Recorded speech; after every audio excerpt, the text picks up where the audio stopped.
Ayan na po yung ating sahod ulan. Ayan, o, kita nyo ba? Yung ating sahod ulan, diretso na yun sa ating fish pan. Ayan.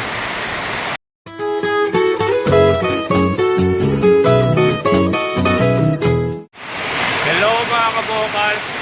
Sa wakas, umulan din. At ito, nalalagyan na yung ating fish pan. Ayan mga kabokals.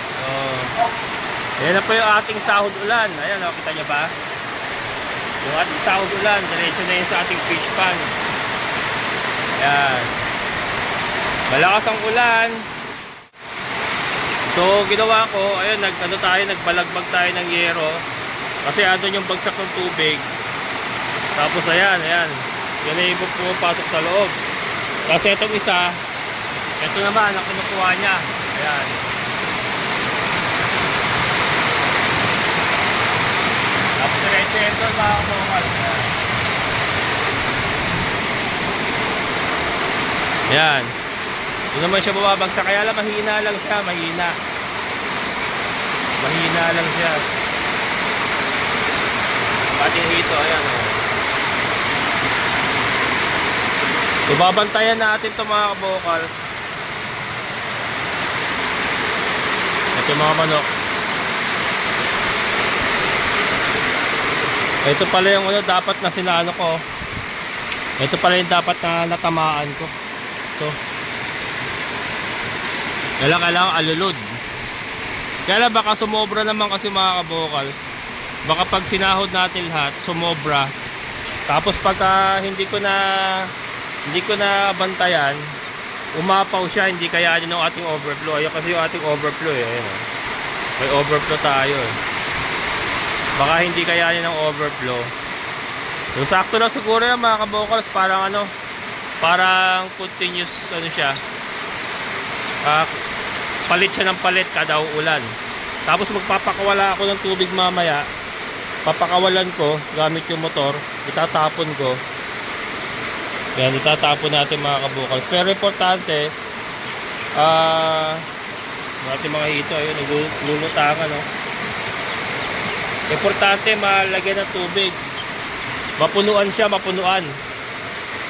Para yung level ng ammonia bumaba. Kasi madadagdagan yung tubig eh. Pababa yung level ng ammonia. Biglaan yung ulan mga kabukals kasi natulog lang ako. Kanina pakainit. Natulog lang ako. Tapos pagising ko, ayan na, umuulan na raw. Ayan. Hindi ko pa naayos yung ibang part ng ating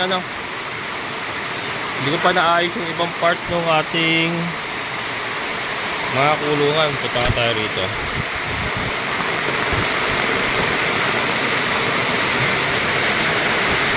Lor. Ito may mga ayusin pa tayo rito. Butas na? Oh. Ito mga tumutulo ito. Ayan, buti na yung mga drum yung ating mga feeds. Nakadrum yung ating mga feeds. Kaya hindi na basa. Pero ayan, nagsisitulungan na. Safety naman yung ating mga biik. Ayun, gusto yung pagkain nila. Yan yung kinain nila na kaninang tanghali. Ngayon po yung alas 4 pasado. Yan, so okay naman sila. Hindi naman sila nababasa. May part na hindi, wala tumutulo. Dito lang yung tumutulo. So dito lang sa may labas. Dito lang. Ito yung ating mga bagong panganak. Okay naman. Hindi naman sila nababasa rin. Ayan. Yung ating mga bagong panganak. Yung ating mga ulang.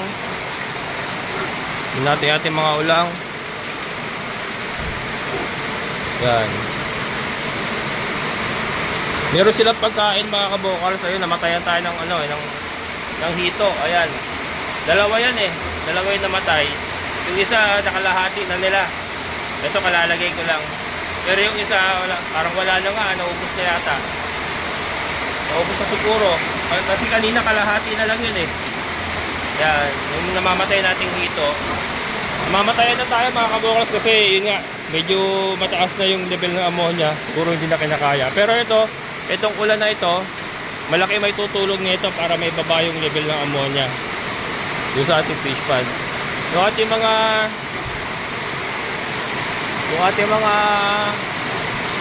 manok okay naman. Eka, yung maliit na kambing. Yan, yung ating mga manok okay naman sila, hindi naman sila nababasa.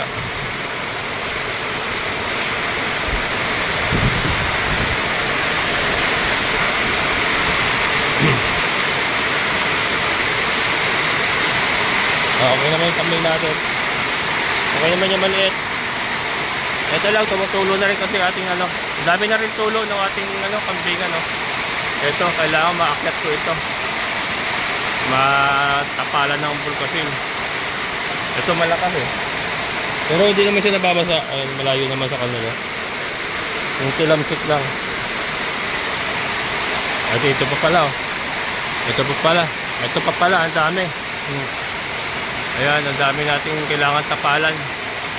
At least nakikita natin ngayon yung mga kailangan tapalan. Ito rin, ayan. Yan, markado na yan, markado. So, isa po yan sa mga tatrabahuin natin pagka ano. Tumede. Tapos tumede. Buti na lang, nakakuha ako ng napier, ayan. Sinaob na. Halos ubos naman na. Pumasok ka dyan. Dito kami. Yan mga kabokals.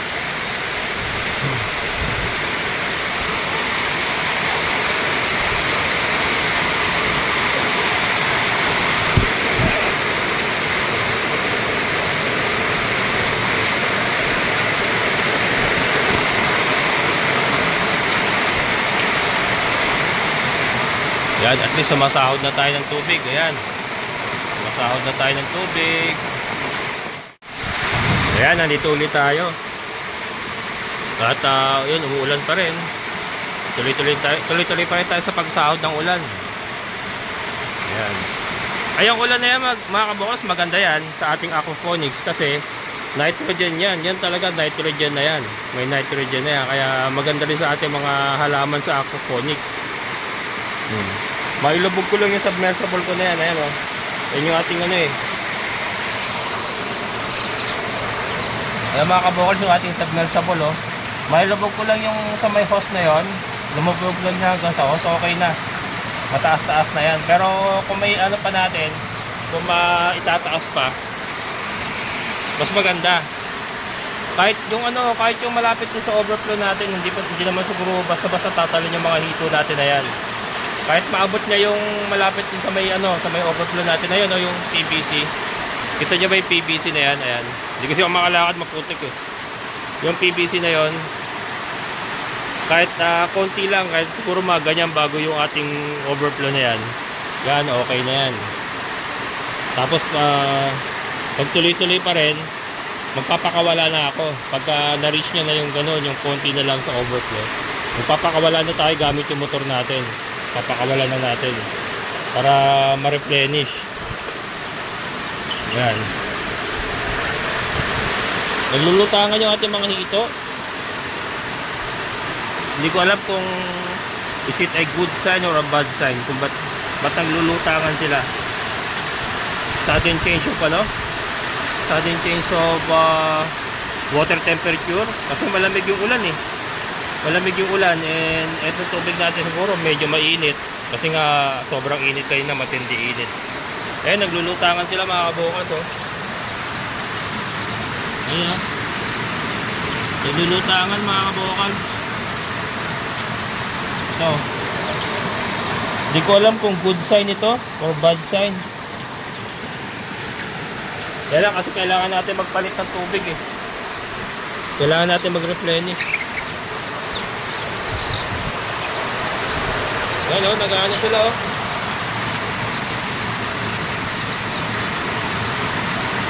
Naglulutangan.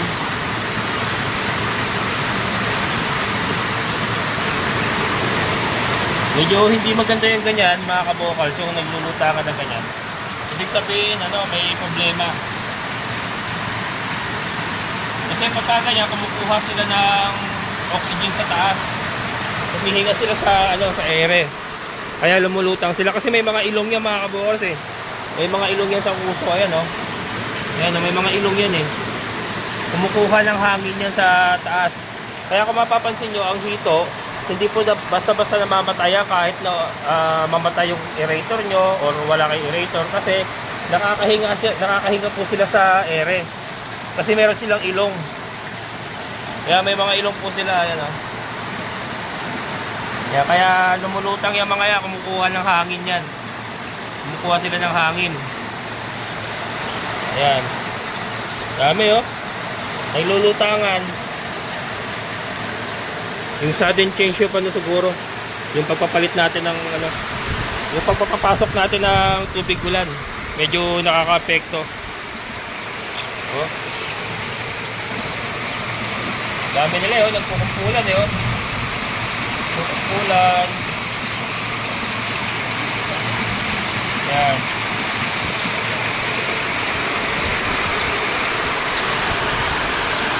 Yan, tuloy-tuloy pa rin yung pasok ng tubig mga kabokal. Tuloy-tuloy pa rin yung pasok ng tubig. Kaya medyo humahangin na. Kaya humahangin na. Pero yung mga sisiyo naman natin, hindi inaabot na tubig. And itong ating fish pan, walang tulo yan kasi inayos nila Kuya Greg yan eh. Pinalagyan ko na ultimano ng ng Vulcasilio taas yan. Kaya walang katulo-tulo yan mga kabokal.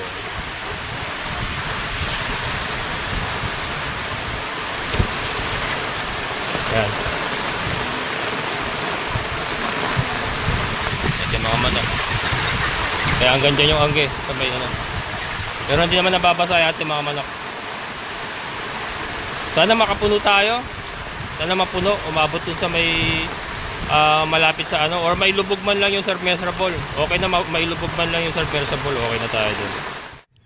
Ayan mga kabokals. Huminto na siya. Nagdilig lang mga kabokals yung ulan. Pero at least, 'di ba?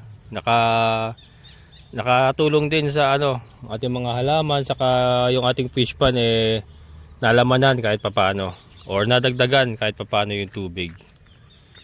Yan. Payapa na ang kapaligiran. Kaya lang wala, hindi natin naabot yung ating target na Hindi natin naabot yung target natin na at least mailubog man lang sana yung motor. Ayan nakalutang pa rin yung ating motor. Ayan. Kanina nga kasi ang target sana mailubog man lang siya, kaya lang. Okay na rin. At least na nakadagdag ng tubig. Ayan. Okay pa naman yung ating mga hito. Kaya lang nag-ano sila sa mga gilid. Ayan. Ayan sila sa mga gilid-gilid sila. Yun nga, namatayan na tayo. Unang casualty natin mga kabokals, 2. Pero yan naman nung kinuha natin yung 500 pieces. Tapos may pasobra siyang 10%. So yung namatay na yon, wala pa yon, hindi pa nakabawas yun sa original na 500 pieces na kinuha natin. Hindi pa nakabawas yun. So medyo na nga, kaya kailangan na talaga nating mapunuan itong ating fish pan para makabawas-bawas na sa ammonia. Hindi ko pa kasi naayos yung ating plano nga na magdadagdag tayo ng filtration system dun sa goat house nga. Ayusin pa natin dahil magdadagdag pa nga po tayo ng ating filtration system na 2 drum dito sa existing natin na yung existing natin na biofilter. Pero ito nga ang plano ko. Pagka nag-uulan kasi umpisa na yan mga kabokals yung thunderstorm na yan, umpisa na yan. And ayan na, nakasetup na yung ating mga sahod ulan. Yan, ito mga sahod ulan na natin yan. Malaking bagay na rin po yan pagka dumating na tag-ulan. Permis na po may papasok na tubig dito. And ang plano ko nga, since ayoko na kasing bakbakin pa yung ating overflow, ayoko nang baguhin ito, baka ma-compromise yung tibay ng pader. Dapat kasi medyo na ibaba pa natin yan. Kasi baka tumalon yung ano, baka tumalon yung ating mga hito. Pagka umabot sila dito. Ayan. Ayan po kasi ating filtrate, yung ating overflow. You know, masyado siyang malapit sa labi ng ating fish pan. Dapat pala na ibaba pa ng konti yan. So ang gagawin ko, yung tubig pagka let's say umabot na yung tubig dito. Yan. Siguro mga 2 inches bago mag-overflow. Magpapakawala na ako ng tubig gamit yung ating submersible pump. Habang umuulan, pakawala tayo ng tubig para hindi na siya umabot sa overflow. Ngayon, pagkagabi naman natutulog, depende sa mga ano, depende sa sitwasyon. Ito naman kasi, di ba class ito mga kabokals eh. Natatanggal yan. Pwede natin tanggalin muna yan. Yan, nakaano lang yan, nakasabit lang po yung mga yan. Madali po matanggal yan. So ganoon lang pong gagawin natin kung nangyari sa gabi maulan na hindi na natin mababantayan. Pwede natin tanggalin muna ito at yung mga sahod ulan. Ayan, so umuulan na naman. Ewan ko kung magtutuloy-tuloy ito hanggang mamayang gabi. Pero mas maganda kung magtutuloy-tuloy siya hanggang mamayang gabi para mapunuan natin itong ating fish pan. Ayan, malungilaw yung isa. So ayan mga kabokas, umpisa na po sana mag-umpisa na yung tag-ulan. Ang dami nila dito. Para ano, tuloy-tuloy na po yung pasok ng tubig dito sa ating fish pan. And yan, makapagpalit po tayo na makapagpalit. Yun po ang gagawin natin. Palit ng palit.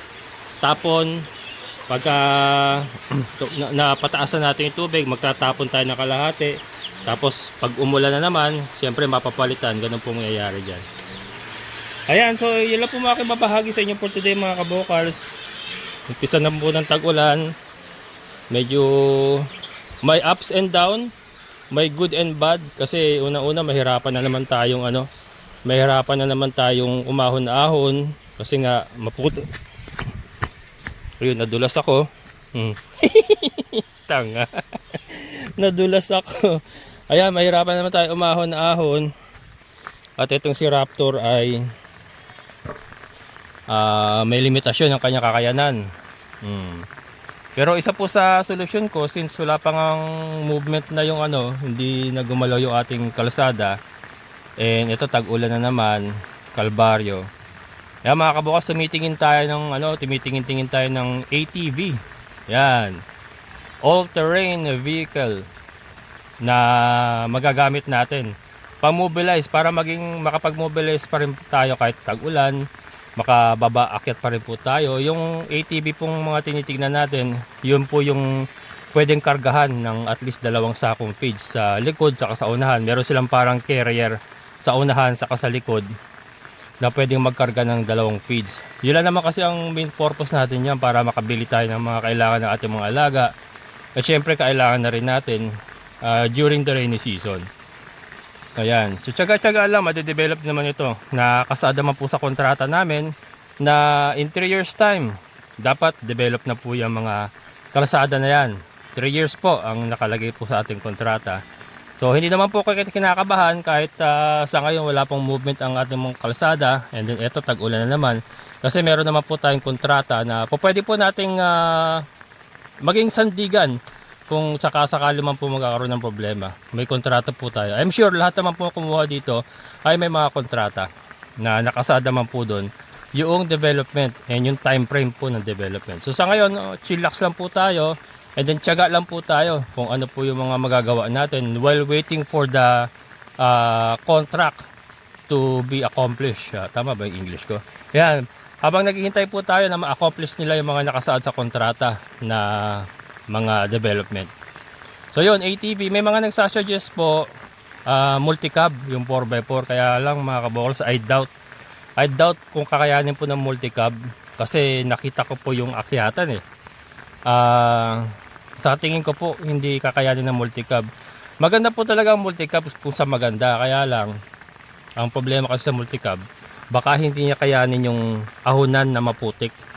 Ang purpose nga po natin kaya gusto natin kumuha ng ATV kasi para kahit tag-ulan, makapag-mobilize tayo kung kailangan natin lumabas, kung kailangan natin bumili ng feeds na mga kailangan, makakaahon pa rin tayo. Anyway, may kargahan naman yung ATV.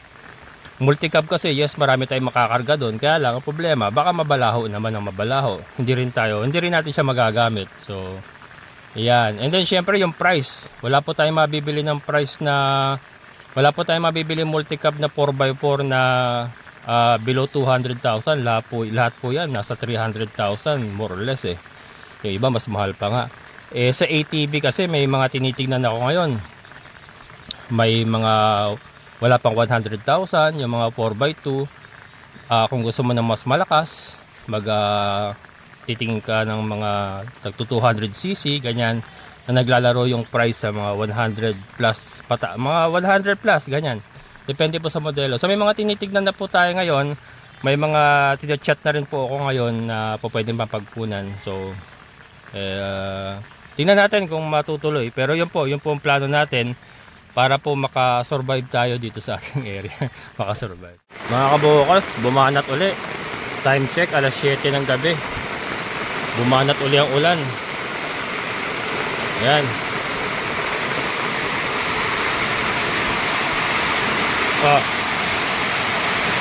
Tayo ng ating mga hito, mga kabukals. Malakas ang tapon, no? Malakas ang tapon, nagagaling dito yan. Yan, nagagaling dito yan. Yan. Ayan mga kabukals, yung tumatapon dun. Kasi ito yung pinakamalakas nating sahod eh. Dito, kasi pababa ito eh. Dito bumabagsak eh. Yan. Yan ang malakas. Yan ang magpupuno talaga. Ayan oh.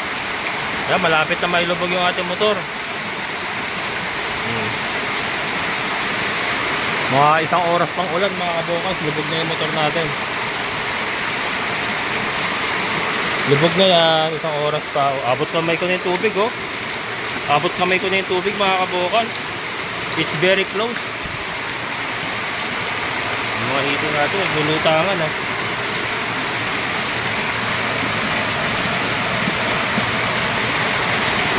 Yan. Maganda mailubog natin yung ating motor. Sa tingin ko yung ganitong kalakas na tubig mga kabukals, kayang-kaya ng overflow natin eh. Kayang-kaya eh. Pero kung ano mga kabukals, sa tingin nyo kung hindi hito ito, o pwede siguro nating paangatin yung tubig hanggang sa overflow, no? Kung halimbawa tilapia, kung tilapia ang laman, hindi naman siguro tatalon yung hito kasi tumatalon talaga eh. Kaya yun ang problema eh. Ang daming tubig yan no. Blessing. Yan, thank you Lord. At saka yung mga lupa din mababasa na. At yung ating mga Madre de Agua nangangamatay na rin mga kabukals. Lalo din sa lote ni Ate Nilpa. Shoutout kay Ate Nilpa. Yan, si Ate Nilpa nga pala gusto rin mag-alaga ng ulang. Yan, shoutout kay Ate Nilpa. Sige te, pagka naayos tayo dito, hintayin lang niya ma-develop ng konti yung area. At balak din niya mag-alaga ng ulang. Yan, si Ate Nilpa, yung kabilang lote na tinataniman natin ng mga Madre de Agua, sa kanya yon. Mag-aalaga din siya ng ulang. Pero siguro mga 3 years from now pa. Kasi wala pa ang development. At mahirap ang tubig. Pero ngayong tag-ulan, ayan, yan ang kasagutan dyan. Itong tag-ulan. So ito na yung ating sahod ulan. Tama lang yung ganyang kalakas mga kabukals. Mahirap naman kasi kung sasahurin natin lahat, baka hindi kayanin ng ating overflow. Baka umapaw ba? Umapaw. So at least yung ganyan, malakas ang ulan todo buhos At least ganyan lang ang bagsak ng tubig. Tapos yung doon sa isa, halos ganito lang din. Kaya ng palabasin sa overflow yan pagka umabot na siya dito sa pag umabot na siya rito sa overflow. Hanggang dito lang naman siya mga kabukals Ayun hanggang dyan lang siya Kasi tatapon na yan pag umabot dito yan. Pag umabot dito tatapon na yan So para may kalahating dangkal pa bago sa mismo labi ng pader. Siguro naman hindi basta-basta tatalon yung ating mga hito. Meron man tumalon, may matitira pa rin. Ayan. Problema kasi pag tumalon yan, tapos umuulan, dire-diretso na yan dun sa ano, sa tabon doon sa baba, yung hinukay nila ano, Kuya Greg na imbaka ng tubig nila pagka pandilig ng mga gulay nila. Dire-diretso na yan doon pagka yan tumalon.